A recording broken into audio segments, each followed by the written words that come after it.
मग बाबासाहेबांचं नाव आहे जो संविधानाला कारणीभूत आहे त्याला तुम्ही संपवायला निघालाय.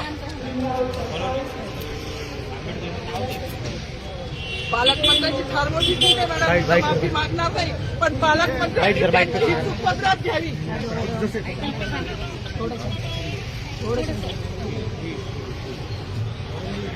मला मीडियाशी घेणं नाही मॅडम, मला सस्पेंड केलं की माळूचे गाड्या उपसीन, मी माफी काम करीन, पण बाबासाहेबांची ओळख पुसून येणार नाही. मला सस्पेंड करायचं करू शकता मॅडम, बाबासाहेबाला संपवायचं काम करायचं नाही.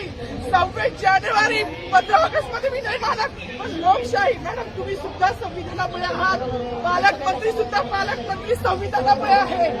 कोणताही जाती भेट नाही, सगळी समानता केली आहे. बाबासाहेबांचं नाव आता तरी भाषणात येईल, मग तरी भाषणात येईल. ज्या लोक संविधानाला लोकशाहीला कारणीभूत नाही त्यांची नावं वारंवार घेतली गेली, मग जो